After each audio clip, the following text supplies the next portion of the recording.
Hey everyone, thank you for tuning in. Today I'm putting together a hand-tied fresh flower bouquet. It's going to be a round shaped bouquet.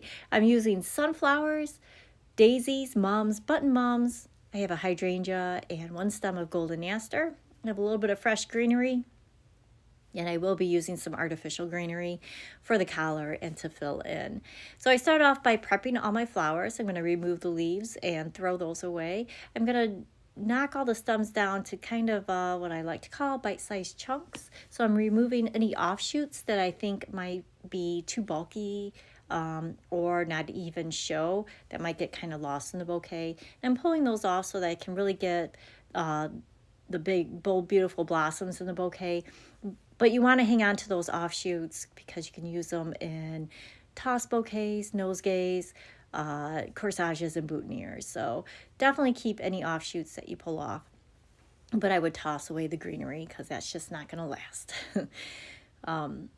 I do have a larger mum there, chrysanthemum, that I'm pulling off some of the damaged petals off the bottom. You do have to be careful when dealing with larger mums, football mums especially. If you pull off too many petals, it has a tendency to completely unravel. So just be cautious when you're pulling on a mums. It might unravel on you. They do sell a type of glue, at least they did a long time ago, that's made for moms in that type of situation where you just spray it on the bottom. It's supposed to hold it in place. I'm not 100% sure that they still have that though. But making sure to clean up all my stems, and I do this because I don't want the handle to become slimy with smushed leaves, and I don't want it to transfer any like grass stains or any stains onto the hands. So I think that's important that you have a very clean and neat bouquet. I'm going to start off with the golden aster, a little bit of the greenery too. But my main focal point is the sunflower. It's so big and bright, you really can't put anything in comparison to that unless it might be like a really large rose or even like a Gerber daisy might stand a chance next to a sunflower, but that's to be determined if I was dealing with Gerber daisies at the time. But in this particular case, sunflowers are my focal point. So I'm going to put one right smack dab in the middle. That lime green hydrangea is also like a brighter color, bright contrast to all the other flowers that I have in this bouquet. So I'm going to definitely make sure that works its way up towards the center middle too. But just trying to get my shape started with the sunflowers as I go around. So for hand-tied bouquets, you want to make sure that all the stems are pointed in kind of the same direction, like that it completes a twist all going in the same direction. To get that kind of dome shape, the round shape, you're going to want to put in your stem at an angle, and I'll be able to point that out a little bit better when we get in there. As you can see, as the stems are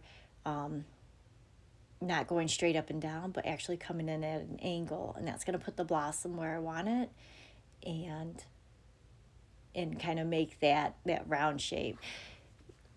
If this is your first time doing a hand-tied bouquet with different flowers, I would recommend getting sometimes you can get at Hobby Lobby or any craft store like a bushel of, sounds silly, but like wheat or some kind of dried stems of some sort, and just try to make a hand-tied bouquet. Practice on that and see if you can get that round dome shape just using an inexpensive dried flowers or wheat or stems or something like that. So you can kind of get that spirally feel and practice making the shape. I am adding a little bit of artificial lavender in there. That's another thing. You can grab dried lavender and practice on that before you move on to actual flowers. Just the more practice makes it easier. I really like this color combination with the kind of soft mauve peachy pink mums and daisies against the yellows. It's kind of a warmer feel to it, and although we have sunflowers and it feels like it should be for fall or autumn time, it kind of has that fresh look with the peachy pink daisies, and especially with that lime green hydrangea.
Once I have everything arranged the way I want it, I will use a chenille stem to tie it off at the base there.